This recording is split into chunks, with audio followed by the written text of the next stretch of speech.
이 문상률을 받을 수가 사실 어렵습니다. 그렇겠네요. 예, 이제 그만큼 우리가 그걸 못할 일을 하고 있는 것 같은 생각은 들지만은 네. 그게 우리가 그 문제 보완을 그만큼 철저하게 그런 보완을 유지해야지만 어떻게 보면 출제위원도 보호가 되고 네. 어떻게 보면 그 수능 출제가 착오가 없을 수 있습니다. 그만큼 불편을 감수하죠. 네. 예.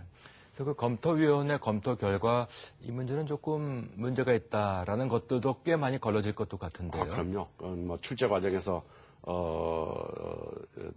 그 많은 의견 제시를 검토위원들이 주셔야 됩니다. 예. 예. 그럼 검토위원들의 의견이 출제위원들한테 그대로 또 반영이 됩니까? 어떤 과정인 건가요, 구체적으로?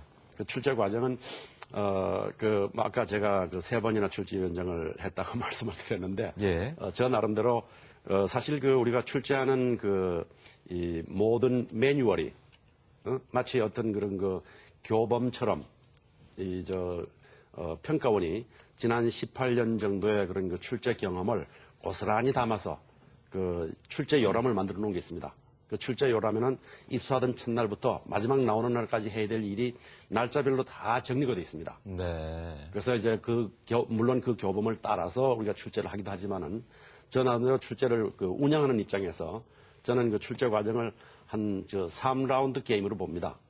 그래서 제일 첫 번째 1단계 1라운드라는 것은 처음 이 출제위원들이 그야말로 우리 교육 과정을 딱 놓고 또 지금 현행 해당 과목의 교과서를 놓고 생각해 보는 겁니다. 그래서 아주 이 심사숙고하는 그 과정을 거쳐서 문항 초안을 만드는 거죠. 네. 문항 초안을 만드는 단계에서 사실은 내가 꼭 출제해야 될 문항은 5개인데라고 하면은 한 10개 정도를 문제를 만듭니다. 만든 다음에 그걸 이제 그 중에서 이제 몇 문을 가지고 같은 영역을 출제하는 선생님들끼리 모여 앉아서 그걸 검토를 하죠.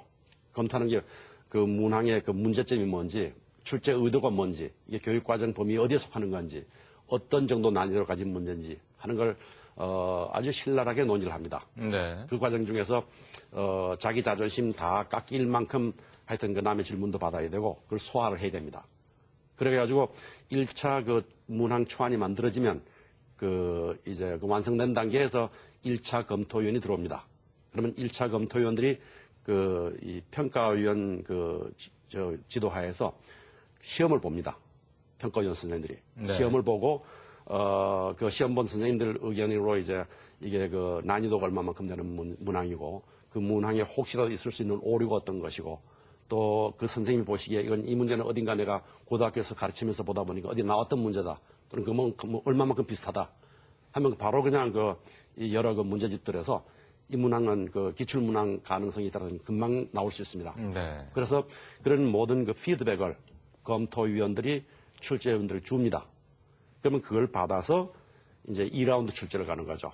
2라운드 출제에서는 이제 출제위원들이 받아서 만약 경우에 따라서 기출 시비가 있는 문항 같으면 그걸 완전히 내리고 새로운 문제를 출제를 해야 되고 네.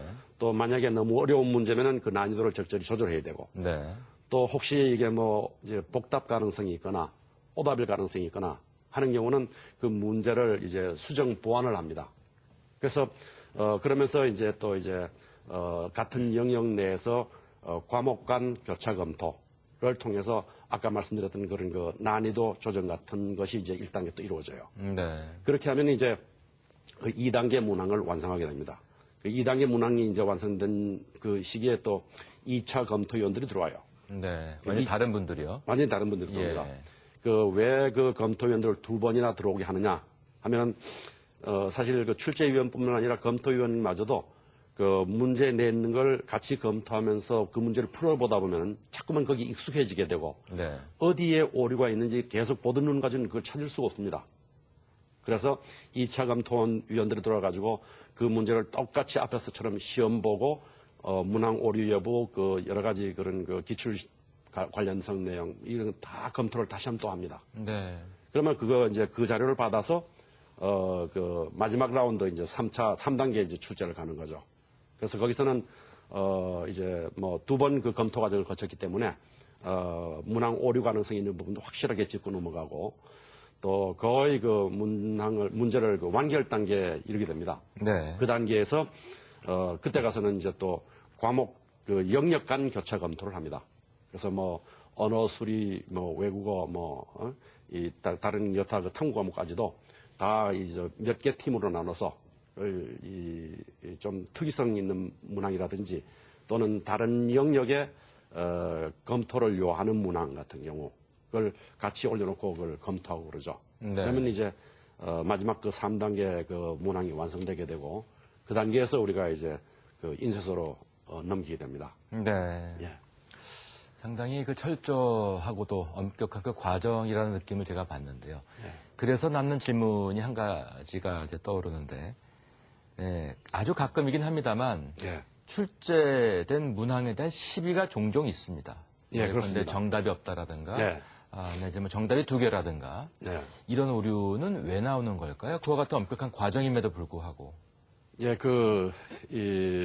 뭐, 어느 부분 말씀드리자면, 그 사람이 하는 일이기 때문에 그렇기도 하고, 또, 저희가 그 출제하는 과목이 뭐 40여 개 과목에 총 문항수가 뭐 1000몇백 개 문항입니다. 네. 그 문항 전체에 정말 이 토시 하나, 또는 뭐 그림이나 그래프 자료에 뭐 점 하나 오류 없이 문항이 출제되어야 되기 때문에, 출제위원들이 목표하는 바는 정말 뭐 우리가 그냥 그 우스갯소리로 하는 말이지만 무결점 출제라는 표현을 합니다. 그 결점 하나 없는 이 완벽한 문제를 만들기 위해 가지고 다 그렇게 정말 노력하는데도 불구하고 금년에 있었던 일은 아니고 그 앞에 있었던 걸 제가 들은 바로는 이를테면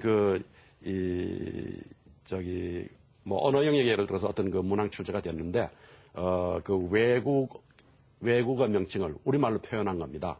그런데 그걸 몇 번 그 동일한 용어가 반복되면서 외국어다 보니까 뒤에 가서 나중에서는 한자가 틀렸어요. 근데 그걸 그렇게 여러 사람이 다 읽고 하면서도 그 틀린 걸 몰랐습니다. 몰랐는데 그게 이제 이름 뭐 고유명사에 대한 거니까 이름 4번 반복되는데 오류가 없었는데 5번째 가서 한자가 틀렸는데 그걸 어떻게 보면 지나쳐 갈 수도 있죠. 그리고 문항 문제 정답을 찾는데 전혀 문제가 없었대요. 그런데 그걸 발견한 거는 우연히도 점역하시는 분이 발견했다고 그래요. 그 점역하시는 분은 그걸 한자 한자 전부 읽어서 그걸 점역할 수밖에 없지 않습니까? 그러다 보니까 외국어마저도 한자 틀린 걸 찾아내서 바로잡기까지 정말 그와 같은 노력까지 다 이루어지는데도 불구하고 이 막상 마지막 나오고 보면은 우리가 거기서